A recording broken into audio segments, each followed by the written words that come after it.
বন্ধুরা আসসালামু আলাইকুম। বন্ধুরা, ভারতীয়রা বাংলাদেশ বিরোধী চক্রান্তে ভয়ংকরভাবে মেতে উঠেছে।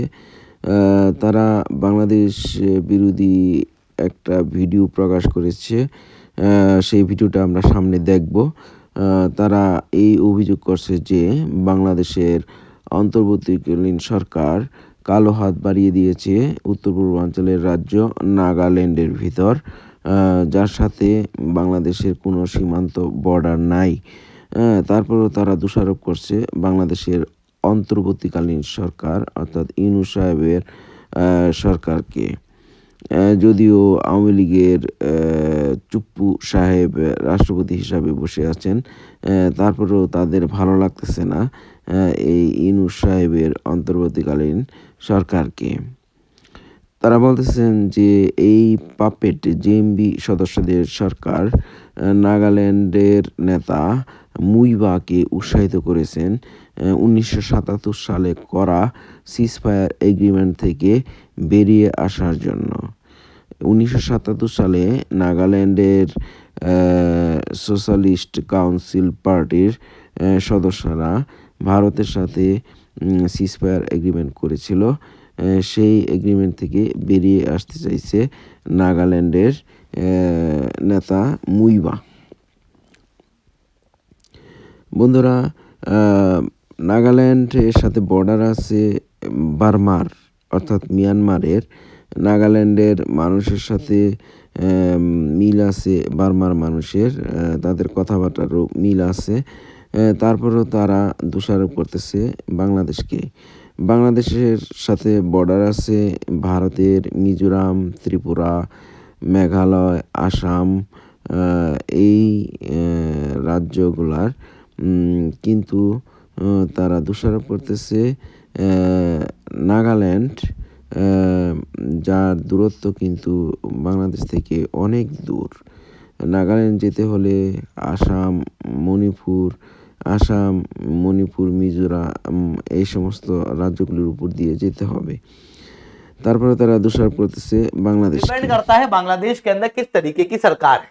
एग्जाम्पल स्वरूप में मैं बताता हूं, जब बांग्लादेश के अंदर मिलिट्री सरकार हुआ करती थी और इवन जब बांग्लादेश नेशनलिस्ट पार्टी की सरकार थी 1991 से 1996 और 2001 से 2006 के बीच में, इस दौरान में जितने भी इंसर्जेंट ग्रुप थे नॉर्थ ईस्ट के अंदर, उन्हें सेफ हेवन प्रोवाइड किया जाता था बांग्लादेश में। और ये जो सरकारें थी इनका रिलेशन पाकिस्तान से बहुत अच्छा हुआ करता था।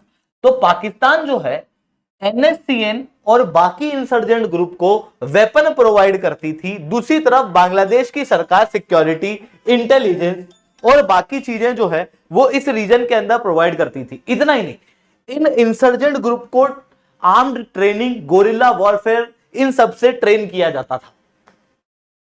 फिर बांग्लादेश के अंदर एक नई सरकार आती है। बांग्लादेश के अंदर सरकार आती है शेख हसीना की, और जब से शेख हसीना की सरकार आई उसके बाद से शेख हसीना की सरकार द्वारा भारत सरकार के साथ में मिलकर ये जितने भी इंसर्जेंट ग्रुप है इनके ऊपर क्रैकडाउन किया जाता है।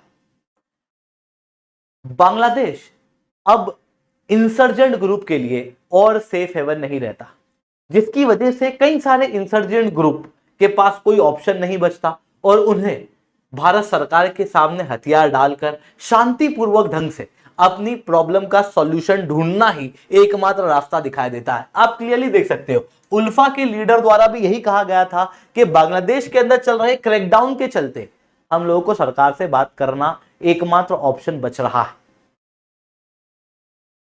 बट शेख हसीना की सरकार अभी जा चुकी है और बांग्लादेश के अंदर आ चुके हैं ये पपेट रूलर। और जब से ये रूलर आए हैं, पता नहीं क्यों बांग्लादेश के अंदर हिंदुओं के ऊपर अटैक किया जा रहा है। जितने आतंकवादी संगठन हैं उनके लीडर जो जेल के अंदर बंद थे उनको ये आजाद कर देते हैं और आजाद करने के बाद उन्हें एडमिनिस्ट्रेशन के अंदर बिठा देते हैं।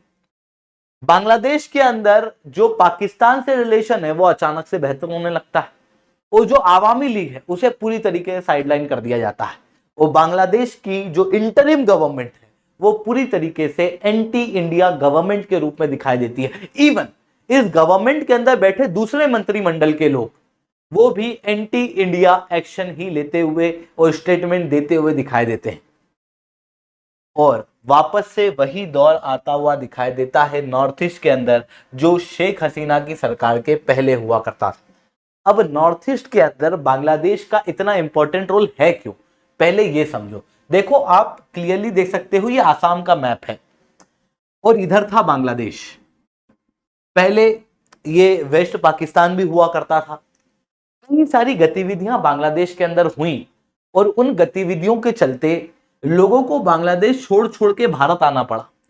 और बंगाली स्पीकिंग मुस्लिम्स, इतिहास में आप स्पेक्ट्रम पढ़ोगे उस समय पर भी, आप इंटरनेशनल रिलेशन में अगर 1971 का बांग्लादेश का इतिहास देखोगे, जब बांग्लादेश के अंदर जीनोसाइड किया गया, उस समय पे भी भारी मात्रा में बंगाली स्पीकिंग मुस्लिम आसाम के अंदर आए और वहां जाके बसने लगे, जिसकी वजह से आसाम में काफी सारे प्रोटेस्ट वगैरह भी हुए। बट इन सारी चीजों के चलते आसाम के अंदर डेमोग्राफी चेंज हो गई।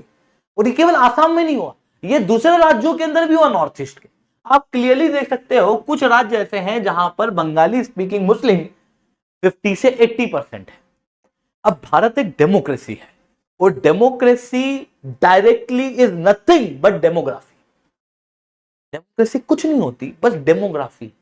जैसे डेमोग्राफी बदलेगी, डिमांड बदलेगी, और डिमांड बदलेगी तो लोगों की डिमांड के अनुसार नेता बदलेंगे, नेता के अनुसार नरेटिव बदलेंगे, और नरेटिव के अनुसार सिचुएशन बदलती हुई दिखाई देगी। पूरी पॉलिटिक्स बदल जाती है डेमोग्राफी से। नॉर्थ ईस्ट के अंदर डेमोग्राफी बदली, और यही डेमोग्राफी के बदलने की वजह से बांग्लादेश के अंदर जो रेडिकल इस्लामिस्ट लोग हैं उनकी आंखें चमक उठी। इनको लगता है कि जो हाई मुस्लिम आबादी वाले क्षेत्र हैं नॉर्थ ईस्ट के अंदर, उन्हें बांग्लादेश के अंदर ही मिला लिया जाए। इस तरीके का ड्रीम ये लोग देखते हैं। और इसी कारण से जब भी रेडिकल इस्लामिस्ट गवर्नमेंट बांग्लादेश के अंदर आती है तो वो नॉर्थ ईस्ट के अंदर जो इंसर्जेंट ग्रुप है उन्हें प्रमोट करने लगती है, ताकि इस रीजन में इंस्टेबिलिटी हो और उनके ड्रीम जो है वो पूरे हो। बट भारत एक बहुत मजबूत राष्ट्र है जहां से किसी भी रीजन को तोड़ पाना लगभग नामुमकिन है। तो ये सपना इनका सपना ही रहना, बट उसके बावजूद भी भारत के अंदर इंस्टेबिलिटी का एक मेजर कारण ये लोग बन जाते हैं। इसी प्रकार की चीज नागालैंड के अंदर भी देखने को मिलती है। नागालैंड के अंदर जो लोकल ट्राइब्स हैं वो है सुमीज, और जो मुस्लिम पॉपुलेशन नागालैंड के अंदर आके बसी उन्हें कहा जाता है मियां। और मियां और सुम्मी जब आपस में शादी कर लेते हैं तो उनके बच्चे सुमियाज कहलाते हैं। ये तीन कम्युनिटी है। इसमें जो मियाज है और सुमियाज है, इनकी आबादी नागालैंड के कुछ क्षेत्रों में बढ़ रही है, जैसे दीमापुर। इनकी आबादी के बढ़ने की वजह से बांग्लादेश को लगता है कि नागालैंड वाला क्षेत्र भी तो है जहां पे हम इनस्टेबिलिटी क्रिएट कर सकते हैं। तो आईएसआई और बांग्लादेश के रेडिकल इस्लामिस्ट ग्रुप, इनके द्वारा बांग्लादेश के यहां पर आप भारत के साथ देख सकते हो, बॉर्डर काफी पोरस है क्योंकि कई सारी नदियां हैं, टफ टेरेन है। इस वजह से कई सारे लोग इजीली इन्फिल्ट्रेट कर जाते हैं भारत की बॉर्डर के अंदर। तो कई सारे आईएसआई के लोग और रेडिकल इस्लामिस्ट लोग भारत के अंदर इन्फिल्ट्रेट कर गए, नागालैंड के अंदर आ गए। और क्योंकि ये लोग सिमिलर दिखाई देते हैं जो पहले आए हुए मियाज हैं और सुमियाज हैं उनसे, तो ये पूरी तरीके से पूरे खेल के अंदर मिल गए और फिर ये स्लीपर सेल की तरह काम करने लगे नागालैंड के अंदर। और इन्हीं के जरिए एनएचसीएन के लीडर मुइया के पास एक व्यक्ति गए होंगे, दो तीन व्यक्ति गया होगा, और उन्होंने जाके कहा होगा कि यार हम तुमको हथियार प्रोवाइड करेंगे, हम तुमको बांग्लादेश के अंदर सेफ हेवन प्रोवाइड करेंगे, बस तुमको जो हम कहें वो करना पड़ेगा। दूसरी तरफ आप इनकी कंडीशन भी समझो, एनएचसीएन के लीडर की। इन्होंने लोगों को प्रॉमिस किया हुआ है कि भाई हम अलग कॉन्स्टिट्यूशन बनाएंगे, अलग फ्लैग बनाएंगे, बट इनकी उम्र हो चुकी है 90 साल। इनको पता है कि अब इनसे अकेले से कुछ भी होना जाना है नहीं। ऐसी कंडीशन में बांग्लादेश से आया ऑफर ये शायद ठुकरा नहीं सकते थे। तो इंटेलिजेंस ब्यूरो की ये रिपोर्ट कहती है, इंटेलिजेंस ब्यूरो के ये सीनियर ऑफिसर्स कहते हैं कि बांग्लादेश का डायरेक्ट इन्वॉल्वमेंट है यहाँ पर, और इन्होंने बांग्लादेश के ऑफर को बड़े फुलिश रूप से एक्सेप्ट किया। और उसके बाद यहां पर इन्होंने सीज फायर तोड़ने की धमकी दे दी। ये अपने आप में एक बहुत कंसर्न का इशू है, क्योंकि बांग्लादेश के अंदर बदलती सरकार से दूसरे भी इंसर्जेंट ग्रुप इसी तरीके के एक्शन लेंगे और नॉर्थ ईस्ट के अंदर इंसर्जेंसी आने वाले समय में और ज्यादा बढ़ सकती है। इसी कारण से जो सिटीजनशिप अमेंडमेंट एक्ट था वो एक बहुत इंपॉर्टेंट एक्ट था, जहां पर हम ये जो इलीगल माइग्रेंट है, जो बंगाली स्पीकिंग मुस्लिम्स हैं, हम उन्हें ही भारत से बाहर कर देते। जो इलीगल माइग्रेंट है, जो सिटीजन है, उनकी बात नहीं कर रहा। 1971 के पहले आए हुए जो आसाम अकॉर्ड के तहत नागरिक माने गए हैं उनकी बात नहीं कर रहा, बट ऐसे लोग जो नागरिक नहीं है, जो इलीगल माइग्रेंट है, जो इस तरीके के इन्फिल्ट्रेटर्स हैं, जो भारत के नॉर्थ ईस्ट रीजन के अंदर इस तरीके की इंस्टेबिलिटी फैलाते हैं, उनको भारत की राष्ट्रीय सिक्योरिटी के लिए इस रीजन से हटाना काफी ज्यादा जरूरी है। इसीलिए सिटीजनशिप अमेंडमेंट एक्ट और एनआरसी भी काफी ज्यादा आवश्यक इस रीजन के अंदर हुआ करता था। आई होप ये सारी बातें आपको समझ में आई होंगी।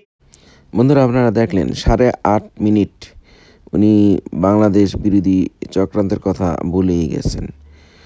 তারপরও আমরা কি জন্য ভারতের সাথে বন্ধুত্বপূর্ণ সম্পর্ক রাখব?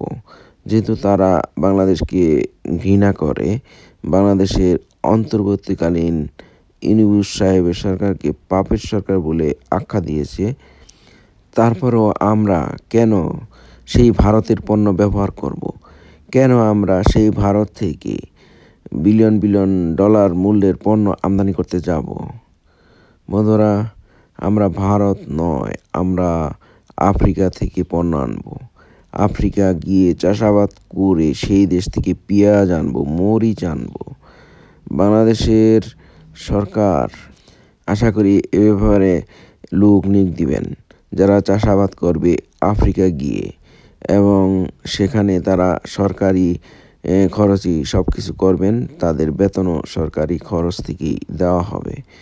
এতে বাংলাদেশের জনগণের উপকার হবে, আফ্রিকার জমিগুলির ব্যবহার হবে।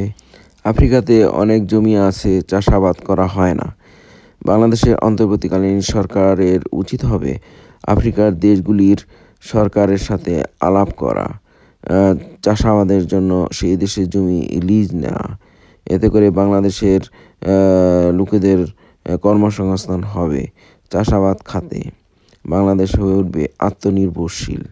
বাংলাদেশ সেই চাষাবাদ করা পণ্য বাংলাদেশে ব্যবহার করে অন্য দেশে রপ্তানি করতে পারবে।